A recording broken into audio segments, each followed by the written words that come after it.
The question of whether Europe's military or Russia would win in a direct confrontation has become one of the most discussed security topics of recent years.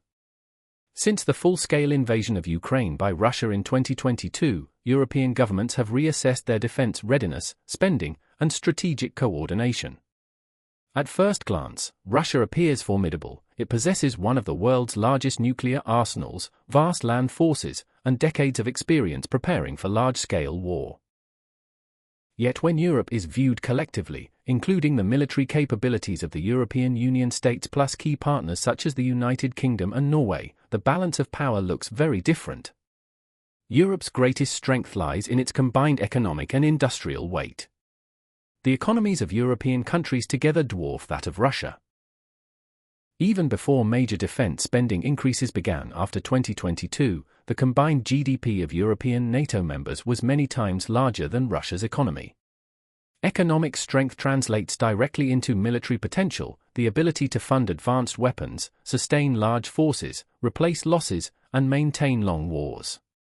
Russia has traditionally relied on mass and mobilization to compensate for technological gaps, but sustained high-intensity war against a much larger economic bloc is a severe challenge. Europe can afford modern tanks, stealth aircraft, precision missiles, cyber capabilities, and integrated air defenses at a scale Russia struggles to match over time. Manpower is another factor often misunderstood. Russia has a population of about 140 million, while the population of Europe, EU plus UK and other aligned states, exceeds 440 million. Even accounting for varying readiness levels, Europe has a much larger pool of trained personnel and reserves.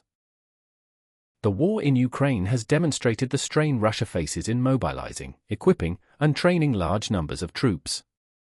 European states, by contrast, have professionalized forces with advanced training standards and increasingly interoperable command structures. The expansion of reserve systems in countries such as Poland, Finland, and the Baltic states further increases Europe's defensive depth. Technology and equipment quality heavily favor Europe overall. Russia still fields large quantities of Soviet-era equipment and has suffered major losses in tanks, armored vehicles, and artillery in Ukraine. European militaries, while smaller individually, operate newer platforms. The British Challenger 2 and German Leopard 2 tanks, French Rafale fighters, Eurofighter Typhoons, and advanced submarines represent highly sophisticated systems. Europe also benefits from deep integration with American defense technology through NATO. Satellite intelligence, surveillance drones, secure communications, and precision-guided munitions give European forces a major battlefield advantage. Russia retains strengths in artillery mass and electronic warfare, but the technological gap in sensors, targeting, and networked warfare is increasingly apparent.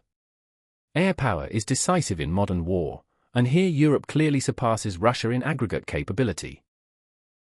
European air forces collectively operate hundreds of modern multi-role fighters, including stealth aircraft such as the F-35. Russia's air force is large but has struggled to achieve air superiority even over Ukraine, a country with far fewer aircraft. European pilots train extensively in joint exercises, complex air operations, and NATO standard tactics. Integrated air and missile defense networks across Europe create layered protection against aircraft and missiles. Russia's advantage in long-range surface-to-air missiles is significant, but Europe's combination of stealth, electronic warfare, and precision strike capabilities provides a strong counterbalance. Naval power also leans toward Europe when considered collectively. Russia's navy is divided among separate fleets, the Northern, Baltic, Black Sea, and Pacific, making concentration difficult. European states possess multiple advanced navies with aircraft carriers, nuclear submarines, and powerful surface combatants. The United Kingdom and France alone maintain blue water navies capable of global operations. Control of sea lanes in the North Atlantic and Mediterranean would likely fall to Europe in a prolonged conflict, restricting Russia's maritime trade and naval movement. The war in Ukraine has already demonstrated Russia's vulnerability at sea, including major losses in the Black Sea Fleet. Logistics and industrial sustainment often determine long wars more than frontline combat. Europe's dense infrastructure, roads, railways, ports, and air bases allows rapid reinforcement across the continent. NATO planning has focused for decades on moving forces eastward to defend against a Russian threat. European defense industries, while fragmented, collectively produce advanced missiles, armored vehicles, aircraft, and electronics. Russia maintains a large defense sector but faces sanctions, technology restrictions, and supply chain limits. The longer a conventional war lasts, the more Europe's industrial depth becomes decisive. Russia's capacity for mass production of simpler systems remains an advantage in the short term, but sustaining losses against a richer industrial base is difficult. Geography shapes any potential conflict scenario. Russia's strategic depth has historically been its greatest defense: vast territory, harsh climate, and long supply lines for invaders. However, a Europe-Russia war would most likely occur on Europe's eastern flank rather than deep inside Russia. Countries such as Poland, Finland, and the Baltic states have prepared specifically for territorial defense against Russian forces. Fortifications, anti-tank weapons, and local knowledge of terrain favor defenders. Finland in particular brings extensive experience in resisting Russian tactics. While Russia retains large ground forces near its western borders, Europe's defensive posture and reinforcement capacity make rapid breakthroughs unlikely. Nuclear weapons complicate any comparison. Russia possesses the world's largest nuclear arsenal and doctrine that allows potential early use in extreme situations. Europe does not have a unified nuclear force, but two European powers, France and the United Kingdom, maintain independent nuclear deterrence. In addition, many European states host nuclear weapons under NATO arrangements linked to the United States. Because nuclear war would be catastrophic for all sides, the presence of nuclear arsenals functions primarily as deterrence rather than battlefield advantage. In practice, nuclear parity ensures that any large-scale war remains conventional unless escalation spirals out of control. Combat experience is another dimension. Russia has fought multiple wars in Chechnya, Georgia, Syria, and Ukraine, giving it experience in high-intensity operations. Yet the Ukraine war has revealed weaknesses in command, coordination, logistics, and morale. European militaries have also gained extensive operational experience through NATO missions in Afghanistan, the Balkans, Iraq, and counter-terror operations. More importantly, they have trained for decades in joint multinational warfare scenarios. Interoperability, units from different countries operating seamlessly together, is a core NATO strength. Russia's forces, by contrast, operate primarily within national structures and have shown difficulty integrating different service branches effectively. Morale and political cohesion matter as much as hardware. Russia's political system allows rapid mobilization and centralized decision-making, but prolonged war casualties can strain domestic stability. European countries are democracies, where public support is essential. However, the invasion of Ukraine has produced strong consensus across Europe regarding the Russian threat. Defense spending has risen dramatically, especially in Eastern and Northern Europe. Countries once neutral, such as Finland and Sweden, have moved closer to NATO structures. This political unity increases Europe's ability to sustain collective defense. Russia, meanwhile, faces demographic decline and economic pressure that limit long-term mobilization. The outcome also depends on the role of the United States. Strictly speaking, a Europe versus Russia scenario excluding the US is theoretical, because most European defense planning is embedded within NATO. Even without direct US combat forces, Europe benefits from decades of integration with American intelligence, logistics, and command systems. If the US were involved, Russia would face overwhelming conventional superiority. But even without US combat participation, Europe's combined military capabilities likely match or exceed Russia's in most domains except nuclear stockpiles and some missile forces. Short-term and long-term scenarios differ. In a sudden regional conflict on Europe's eastern border, Russia might initially deploy large ground forces quickly due to proximity and centralized command.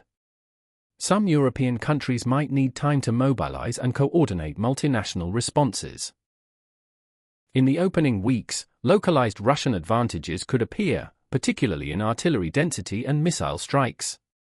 However, as reinforcements arrive and air and naval superiority shift toward Europe, the balance would change. Over months, Europe's larger economy, technology base, and manpower reserves would likely overwhelm Russia's ability to sustain offensive operations. A defensive war strongly favors Europe. European territory is densely populated, industrialized, and interconnected, making occupation extremely difficult. Any Russian advance into Europe would encounter layered defenses, urban warfare, and continuous counterattacks. Supply lines from Russia into Central Europe would be long and vulnerable. Conversely, Europe has little strategic incentive to invade Russia itself, where distance and climate would favor Russian defense. Therefore, the most realistic outcome of a Europe-Russia war is not conquest but stalemate or Russian failure to achieve objectives. Another critical factor is alliance structure. Europe is not a single military but a coalition of sovereign states. Coordination challenges exist, including different languages, doctrines, and procurement systems.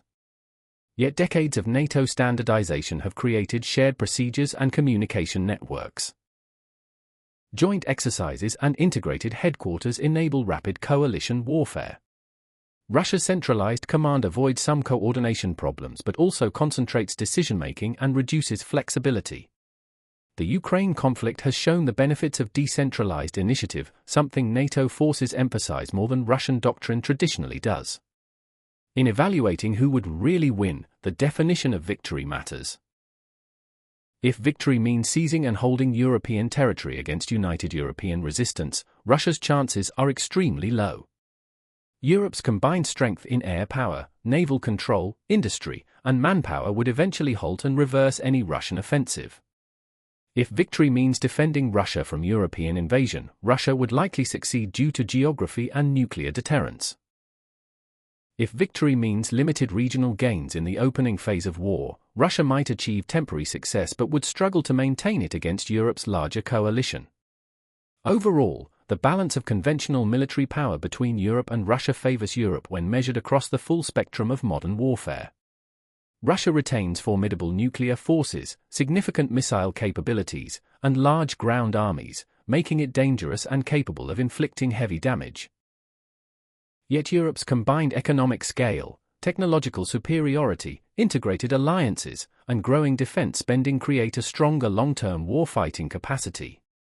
The Ukraine war has accelerated this shift by weakening Russia's conventional forces while prompting Europe to rearm and coordinate more closely. The most realistic conclusion is that a large-scale Europe-Russia war would be devastating for both sides but unlikely to produce Russian victory against a united Europe. Europe's strengths accumulate over time: industrial output, logistics, air and naval dominance, and coalition depth. Russia's strengths, mass mobilization, artillery, and strategic depth, are powerful but insufficient against a larger, technologically advanced bloc. In modern conventional conflict, endurance and integration matter more than sheer numbers, and in those dimensions Europe holds the advantage. Therefore, in the question of who really wins, the answer depends on time frame and objectives, but in a prolonged conventional war between Russia and a united Europe, the balance of power ultimately favors Europe.